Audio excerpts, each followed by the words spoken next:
Hola, buenas noches, bienvenidos al programa. Yo soy Jaime Bailey, hoy es martes 19 de diciembre, estamos saliendo en directo, son las 10:30 de la noche aquí en Miami. En un momentito voy a conversar con un gran periodista venezolano al que yo respeto mucho. Roger Vivas regresa al programa. Estuvimos juntos el año pasado en la afiebrada campaña de Trump y Hillary. Qué bueno hablar esta noche con Roger Vivas. El programa de hoy va dedicado con mucho cariño a José y Ani García, que han venido desde Dallas. Bienvenidos. Bueno, vamos a repasar la actualidad.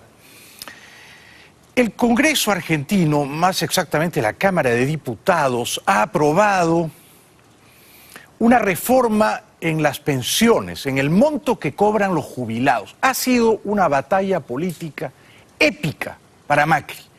Pero Macri no aflojó y prevaleció. Y digo que no aflojó porque la oposición de izquierda, golpista, conspirativa, antidemocrática, sacó a la gente a la calle para bloquear esta reforma en el sistema de pensiones a los jubilados. Y los disturbios que se vieron ayer y hoy en las inmediaciones del Congreso argentino fueron francamente alarmantes. Hubo más de 80 policías heridos. Juzguen ustedes. El Parlamento argentino aprobó el martes una polémica ley de pensiones signada por violentos incidentes en Buenos Aires. La reforma, crucial para el gobierno de Mauricio Macri, obtuvo 128 votos afirmativos contra 116 negativos y 2 abstenciones, tras un debate legislativo que se prolongó por más de 17 horas. Miles de personas protestaron en las calles contra la reforma, que modifica el cálculo de las pensiones de unos 17 millones de beneficiarios. Los enfrentamientos entre los manifestantes y la policía dejaron decenas de heridos, detenidos y un tendal de destrozos en los alrededores del Congreso. Esto es inaceptable. A la policía se la tiene que respetar. Uno no le puede tirar piedras a la policía. Uno no puede agarrar a patadas a un agente policial en nombre de una idea política. Por el amor de Dios, son todos estos unos vándalos, unos energúmenos, unos golpistas. A ver si en los países civilizados uno puede tirarle piedras a la policía. Vas preso, sin atenuantes. No solo estos golpistas de izquierda que no saben refutar ideas, las combaten a piedras y a bombas.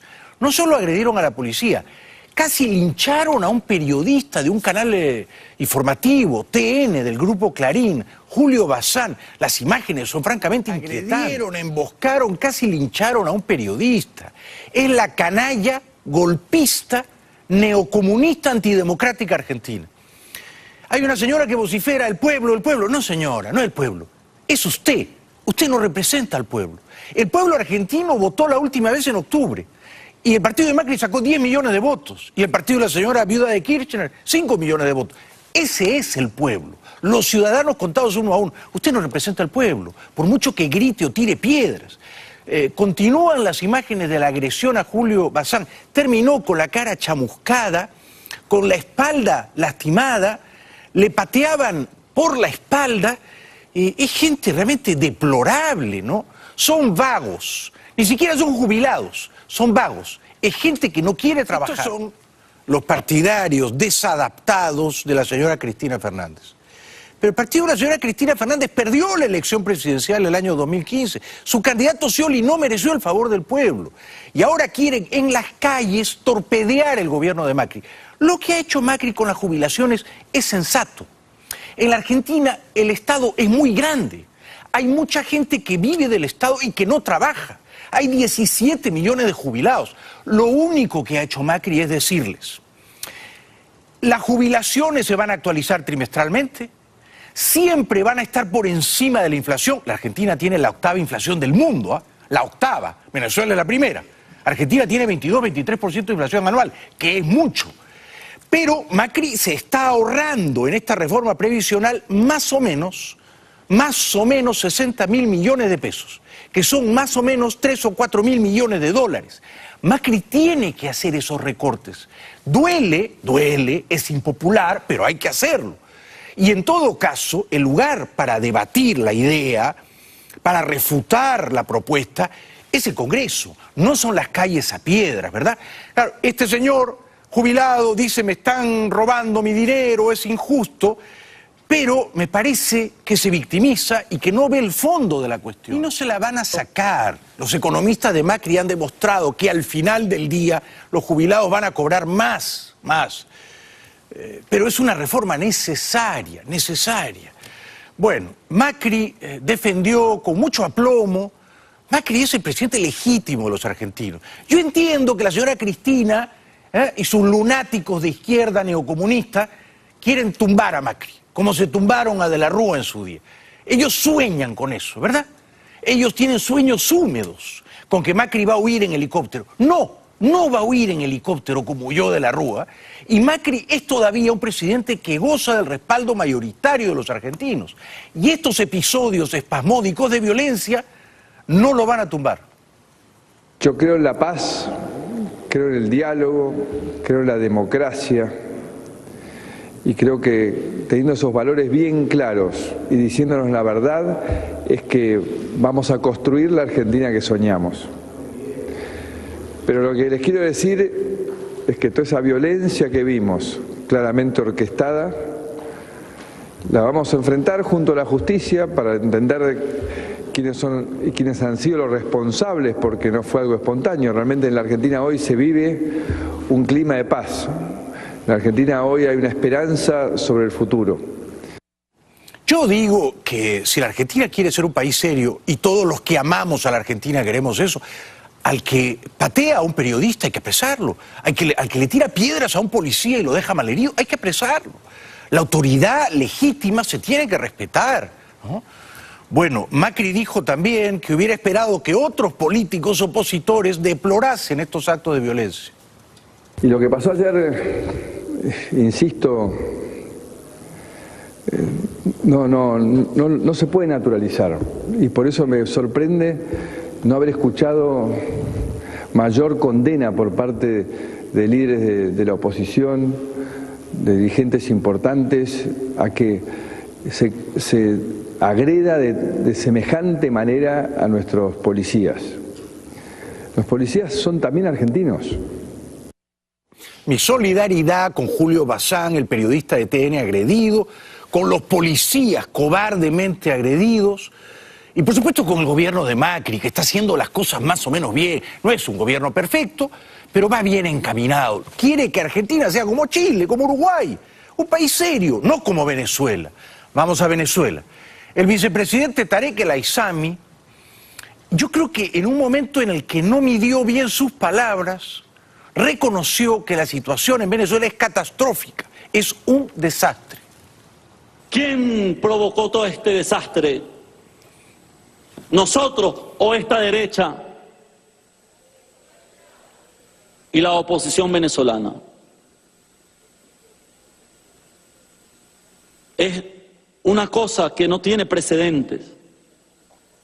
Lamentablemente, nos tienen bloqueados hasta la fecha un fondo, un banco, una banca financiera llamada Euroclear. Nos tiene secuestrados, nos robaron 1.200 millones de dólares en bonos que iban a ser destinados para el pago de alimentos y medicamentos, y no ha sido posible que Euroclear libere o nos devuelva nuestros bonos, y así lo denunciamos ante el mundo. Todo este desastre, dice Tarek El Aissami, y es en efecto un desastre apocalíptico. La inflación es la más alta del mundo, es ya hiperinflación, supera el 1000%. Ayer en el New York Times publicaron un suplemento entero dedicado a los niños menores de 4 años que se mueren de hambre en Venezuela.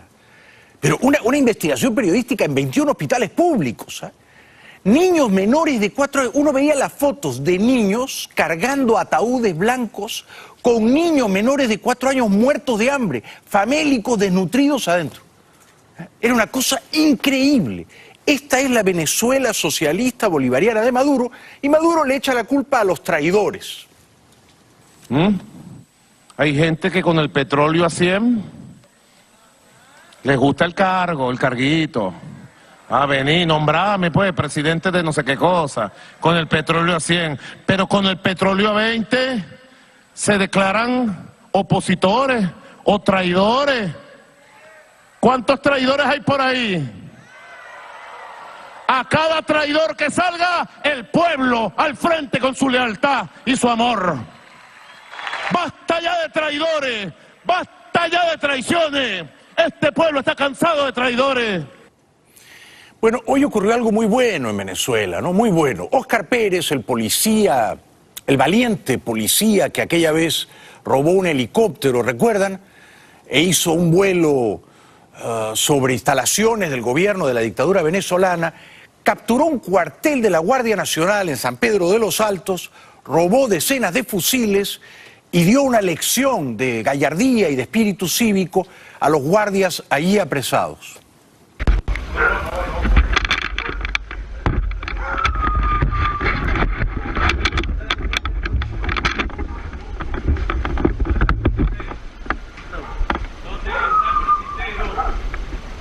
¿Dónde está el presintero?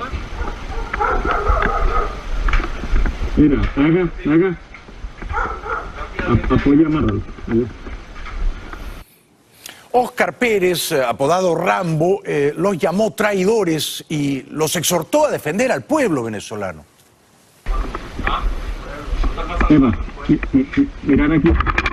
¿Hay algún herido, algún muerto usted aquí? No, ¿verdad? Fue una depuración limpia, ¿cierto? Estamos listos, pues. ¿Con quién? ¿Con el pueblo o con el régimen de Maduro? Bueno, entonces comienza a tener conciencia, ¿ya? Conciencia. Hay que defender al pueblo, no a esas ratas ni esos narcotraficantes. Despojado de su máscara, de su careta, Pérez dio un sermón democrático a estos pobres guardias que había tomado como rehenes. La gente no tiene nada que comer. Ustedes mismos están pasando trabajo. Sean dignos del uniforme que tienen puesto. Son unos irresponsables, son unos traidores a la patria por no hacer absolutamente nada. No solo es la acción, señores, es la omisión la que lo lleva a esto. Desesperado, el elefantiásico dictador Maduro pidió matar a Pérez y a su grupo. Ataque terrorista de una unidad mandada desde Miami a un núcleo de la Guardia Nacional y el robo de un grupo de fusiles y el anuncio de que van al ataque.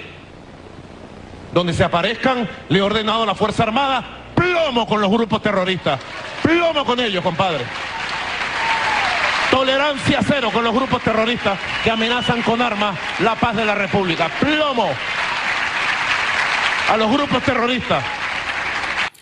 Publicidad, luego todo sobre el fraude electoral en Honduras y sobre las elecciones de pasado mañana en Cataluña. Más adelante el brillante periodista venezolano Roger Vivas. Ya regresamos.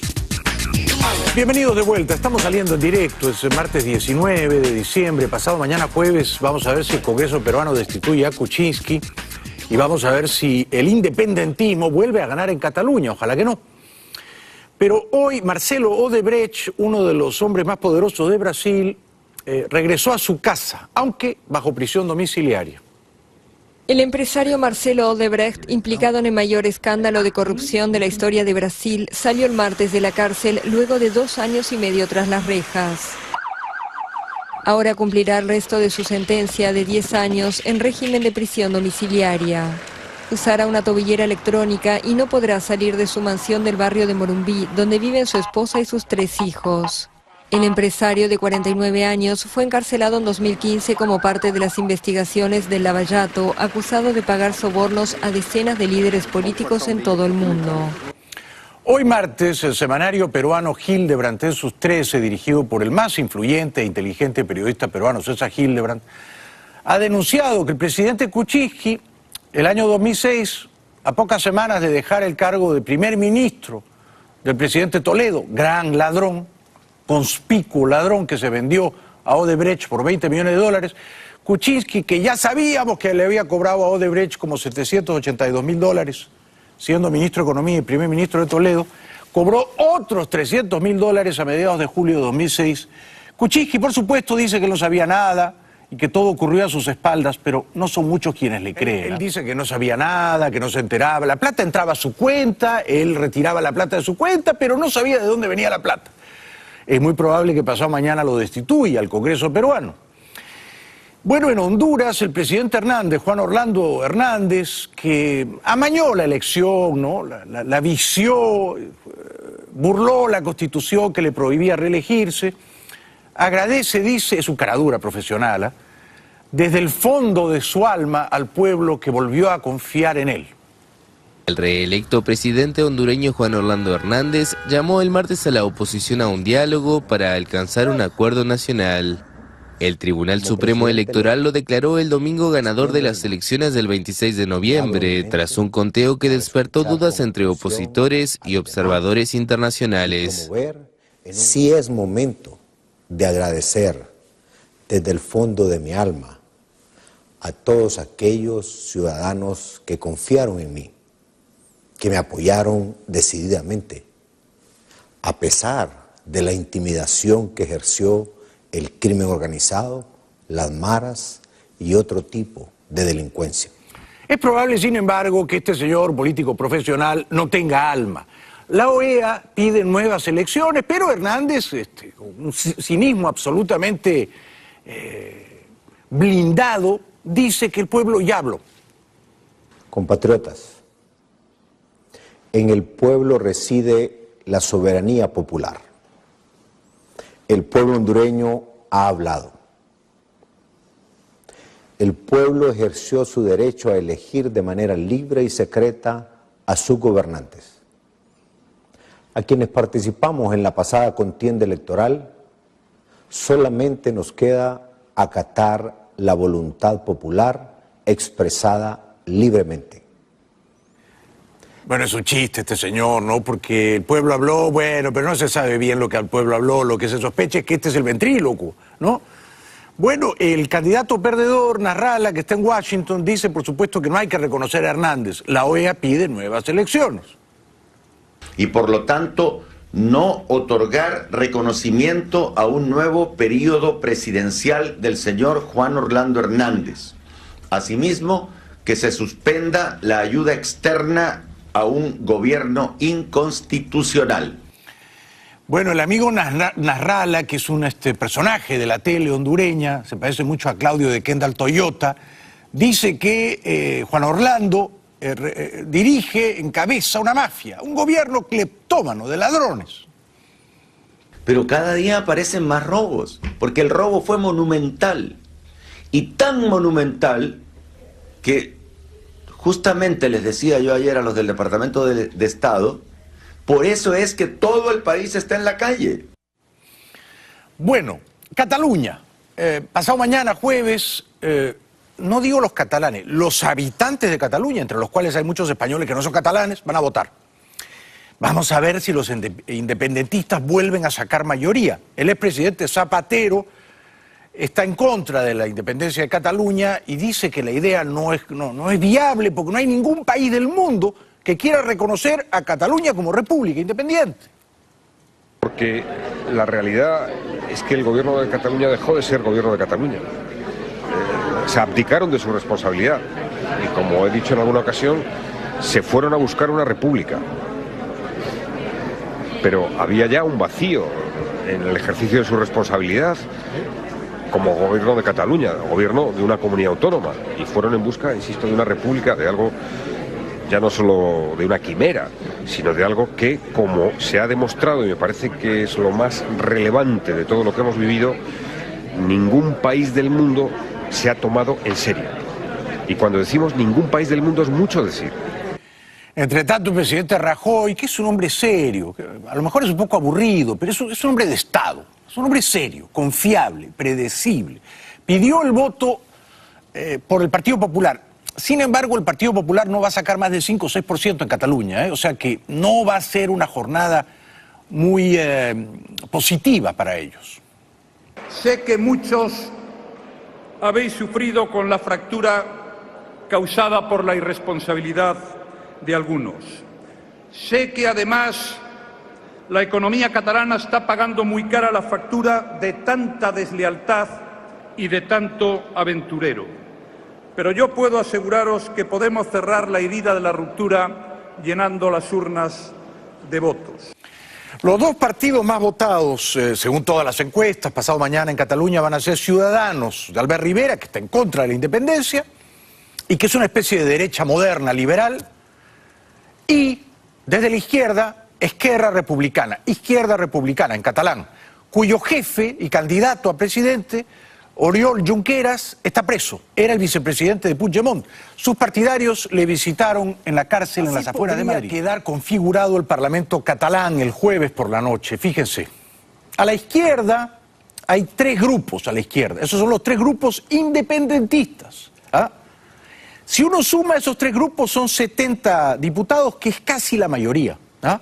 O sea que según las encuestas, los independentistas tienen una leve ventaja a 2 días de la elección. A la derecha están las 4 fuerzas soberanistas, constitucionalistas. El Partido Popular, el Partido Socialista, Ciudadanos y alguna otra que se me escapa. Pero al día de hoy los independentistas llevan levísima ventaja. La candidata a presidenta de Ciudadanos, el partido soberanista, constitucionalista más con mejor intención de voto, Inés Arrimadas, está optimista.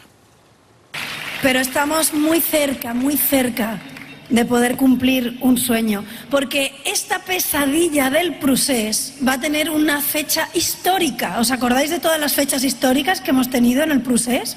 Pues esta fecha histórica sí que va a ser importante, porque el jueves va a ser la fecha de caducidad del procés de Puigdemont, de Junqueras y de la señora Forcadell. Se acabó. Ya ni a prou. Yo, a no dudarlo y que me perdone Puigdemont, mi hermano mayor catalán, votaría por Inés Arrimadas. El jefe de Inés Arrimadas, Albert Rivera, pidió votar por su partido. Así que yo también les pido que el 21 de diciembre, especialmente en barrios como este, convirtamos las urnas del cinturón rojo en el cinturón naranja. Convirtamos estos barrios en la parte principal de la victoria del 21 de diciembre. Voten, voten, pero voten también por lo que nos dejaron sus abuelos, sus padres. Voten por ellos.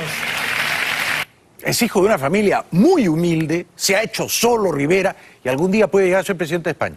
El jueves va a ser un día fascinante. Veremos si el Congreso peruano destituyó a Kuczynski, necesita 87 votos, tienen entre 93 y 96, lo más probable es que eso ocurra, y veremos si la independencia catalana vuelve a ganar en el Parlamento. Bueno, publicidad y luego el gran Roger Vivas, un brillante periodista venezolano. No nos dejen solos, ya volvemos.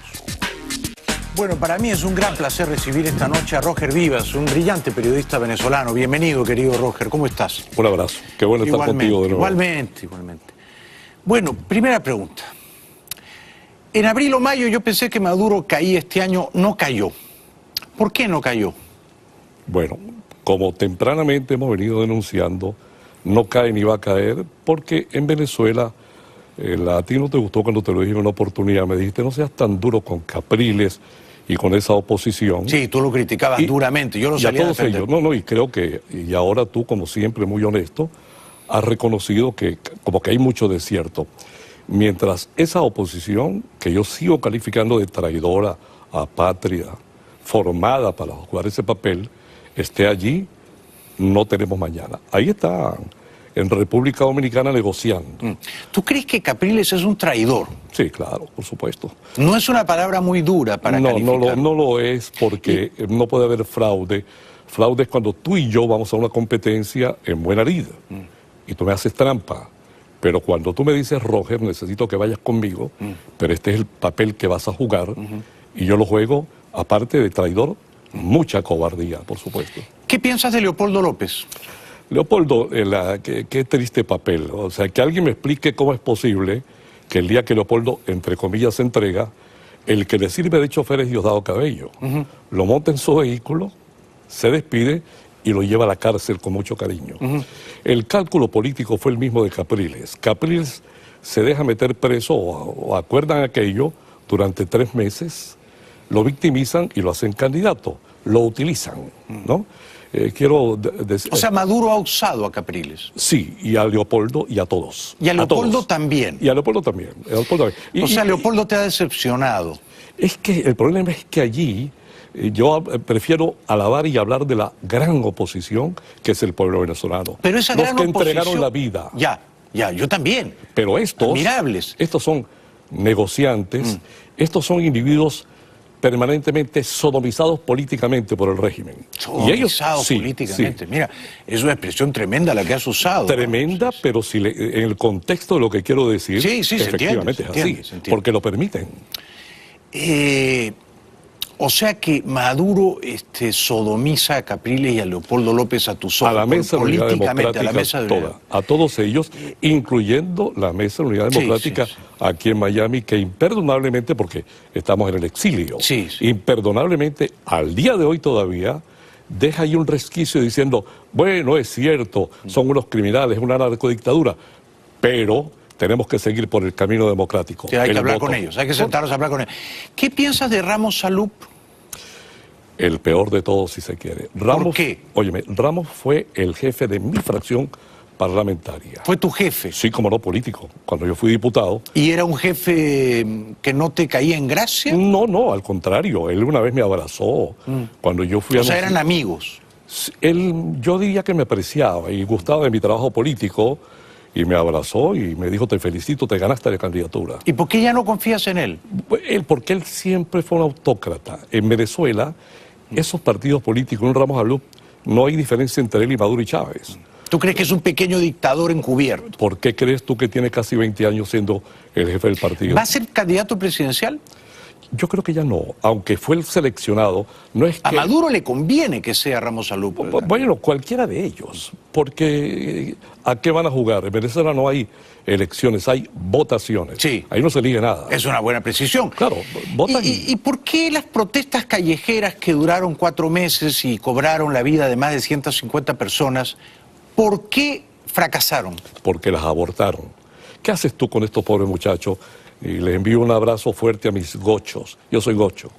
El pueblo andino, valiente, todo el pueblo venezolano toman la calle, dan la vida, y estos sinvergüenzas, estos negociantes de la política, los mandan a la casa y los abandonan. Hoy tú estás más molesto con la oposición que con Maduro. No, con los dos. Sí. Porque el gran problema, como te dije una vez, es que tenemos clarísimo el objetivo. El objetivo es... como acrónimo lo que llama el castrochavismo, ¿ok? Pero para derribar ese objetivo, ¿cómo hacemos con esa enorme roca del tamaño del Pico Bolívar, a propósito de mi querida Mérida y los visitantes, que se atraviesa en la mitad del camino? Sí. Entonces, tenemos que... La roca es Maduro. No, la roca es oposición. La oposición. El objetivo es Maduro, el castrochavismo. Sí. Entonces, que lo impide... Y esa oposición se va a mantener, no hay otra. Aquí estuvo... ¿Hay alguien de la oposición que tú apruebes, que veas con simpatía? El pueblo venezolano. ¿María Corina no? Es que forma parte de eso. Una vez le explicaba yo a una periodista de este canal que cómo María Corina creía en elecciones cuando ella demostró que no era posible la Pero solución. últimamente ya ella ha pedido que la gente no vaya a votar. Pero fue electa diputada con ese sistema. O sea, ¿cómo esa conducta ambivalente? Repito, yo ahí no saco a nadie. Mira, los más recientes figuras jóvenes que arriesgaron la vida como Requesens, creo que lo tuviste aquí. Sí, vino acá. Qué triste papel, y buena entrevista que le hiciste, porque creo que de alguna forma lo desnudaste, ¿no? Políticamente. Gracias. Qué triste papel. ¿A qué están jugando ahora? Ahora cuando presentabas allí a este delincuente Tarek El Aizami, que lo conozco mucho porque yo vengo de Mérida, él estudiaba allá, él desvalijaba vehículos, robaba... ¿Ah, sí? Sí, perdón. Era ladrón de autos. Cuando joven en la facultad, mi hijo estudiaba en la facultad de Derecho. Eso es un ladrón profesional, ¿no? De jóvenes, entonces tiene vocación. Robaban los reproductores de los vehículos y otras cosas y las tapas de los vehículos para venderlas. Pero es bastante idiota, me parece, ¿no? Tú presentabas allí algo, vi en el subtítulo que decía alcaldes que se juramentan ante la Asamblea Nacional. Sí. ¿Cómo es posible? Asamblea Nacional Constituyente, creada en Cuba. Sí, eso es un burdel, es un meretriz. Estos jóvenes, Goicoechea, ¿te acuerdas de Goicoechea? Sí, John Goicoechea, que ahora es candidato, Requesens, todos ellos fueron burocratizados, con un mísero sueldo, y se metieron en el redil y abandonaron esa lucha. Bueno, tú no crees entonces en ningún líder opositor, pero sí en el pueblo venezolano. ¿Crees que el pueblo venezolano volverá a salir a las calles o ya no? Le pido al pueblo venezolano que retome la calle. ¿Tú saldrías si fueras un muchacho? Lo hice, no, y viejo. Pero ¿no tendrías miedo de que te mataran? ¿No es un riesgo demasiado elevado? Sí, a mí, con nombre y apellido te lo digo, Ramón Solarte. A mí me contrataron un sicario y lo contrató el presidente del Parlamento de Mérida, Obdulio Camacho, con nombre y apellido. ¿Para que te matara? Sí, él resultó muerto, resultó baleado, y yo tengo todos esos documentos y escritos de la prensa. ¿Crees que el pueblo tiene ahora un cierto miedo, habida cuenta de la matanza a sangre fría que ordenó Maduro este año? Lamentablemente, la tormenta perfecta lo lograron. Sí. Hay miedo, como en el caso cubano. El pueblo está sometido, viendo cómo sobrevive. Es muy difícil, yo no saldría, me daría miedo. Sí, lamentablemente. Ahora, ¿cómo salimos de Maduro, querido Roger? ¿Cómo? ¿Qué hay que hacer? Con la calle y, oigan lo que digo, cualquier ayuda es bienvenida, eso no es dictadura, es una tiranía narcótica, narcotraficante. Ahí están todos los factores terroristas, el caso de Hezbollah. ¿Tú apoyaste a Trump? ¿Ha cumplido contigo en lo que respecta a Venezuela? ¿Debería ordenar el embargo petrolero? Yo le pido que no le compren petróleo a Venezuela. Yo también se lo pido. Pero dificulto que eso ocurra y te voy a decir por qué. Porque hay intereses por encima de todo esto. Cuando ganamos el referéndum revocatorio en 2004, por paliza, esa misma posición que encabeza Ramos Alup, Julio Borges, toda esta gente, salió a decir que habíamos perdido. Shapiro era embajador en Venezuela. Yo me reuní con Shapiro a invitación del presidente de la Federación de Centros. No recuerdo cómo se llama ahora, el esposo de Patricia Poleo. Y nos reunimos allí. Ese señor Shapiro ese día a las 8 de la noche reunió a ese grupito y le dijo, mi gobierno, era George Bush, reconoce el triunfo del presidente Chávez. ¿Cómo? Porque había perdido. Y se fue. Le dieron la explotación de la faja petrolífera del Orinoco a la Halliburton. ¿Y quiénes son? La empresa de Dick Cheney, claro. Ahí está. O sea que tú no eres muy optimista con Trump respecto a Venezuela, ¿no? No eres muy optimista con respecto a nada, en realidad, tú, ¿eh? No, soy optimista respecto a que el pueblo de Venezuela retome la lucha y que todo factor internacional que entienda que la lucha es esa nos pueda ayudar y hay arrestos para ello. Dios te oiga. Roger Vivas, una voz legendaria del periodismo venezolano. Regresamos con él después de la pausa. Bueno, para mí es un placer conversar con este gran periodista venezolano, Roger Vivas. Roger, ¿te gustaría volver a vivir en tu país, en Venezuela? La Venezuela que yo conocí, en la que crecí, feliz de la vida, la añoro, sufro por no verla. Yo tengo, desde que salí, no he vuelto. Ojo con el que vuelve, tiene todo el derecho de volver, pero puede hacerlo. Pero tú no quieres. No puedo. No puedes. Yo tengo dos juicios, el militar, y yo fui imputado por los hechos del 11 de abril. La vez pasada hablé contigo acerca de eso, que tú me decías, pero ¿cómo es que Chávez volvió? Según ellos, yo encabecé el alzamiento para derrocar a Chávez el 11 de abril en mi estado de Mérida, cumpliendo funciones de diputado.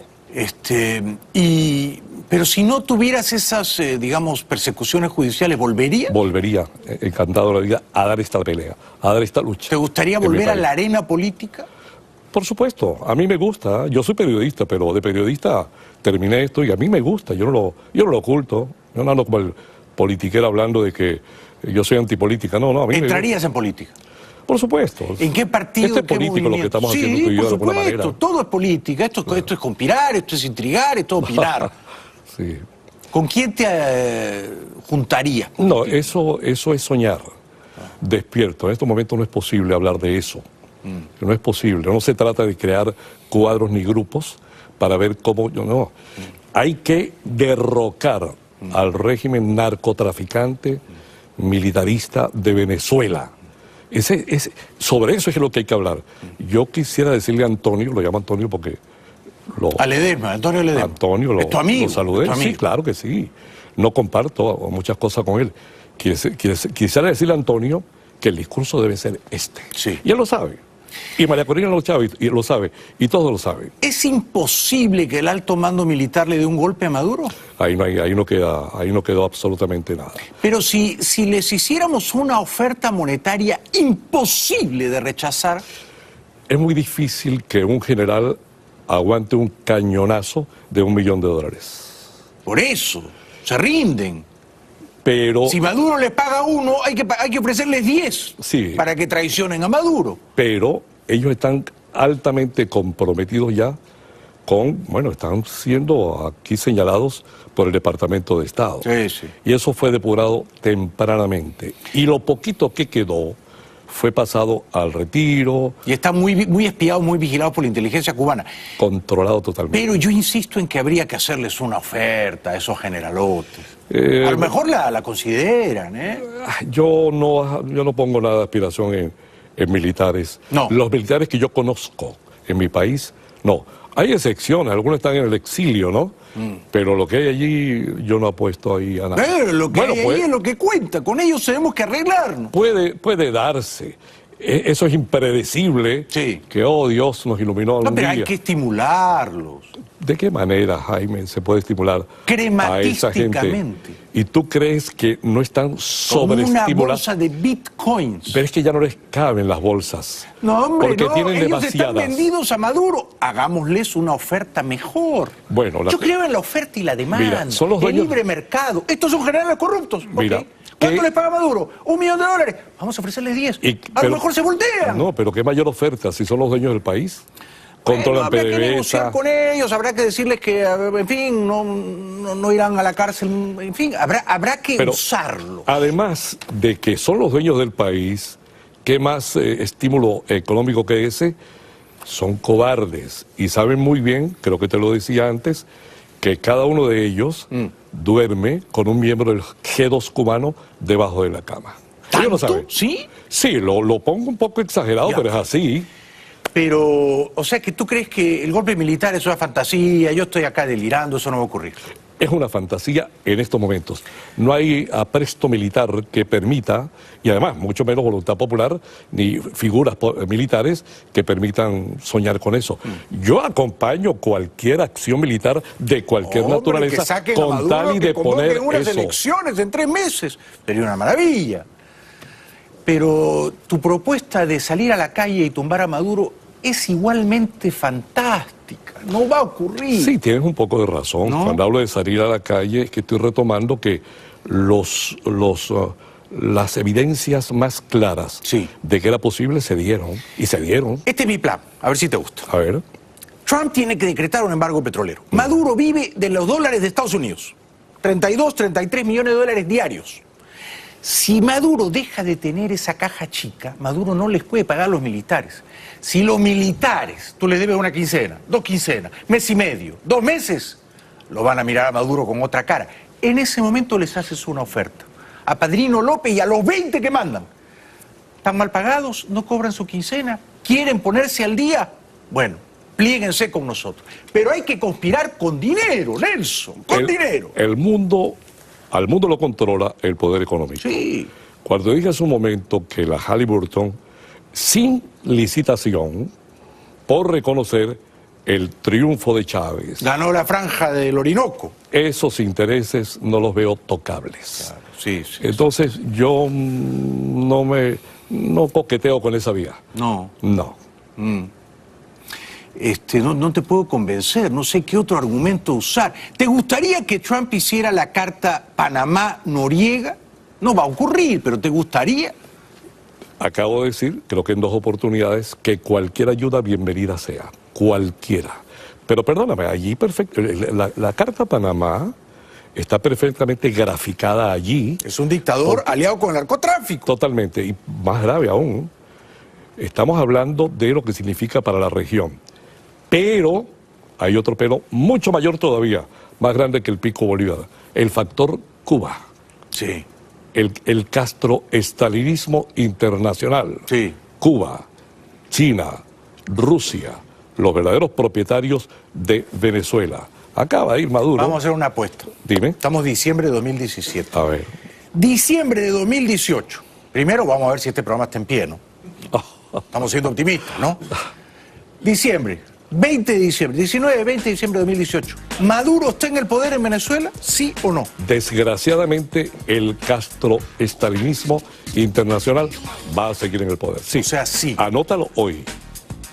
Dalo como un hecho, desgraciadamente. Porque eso aplaza la vuelta al país.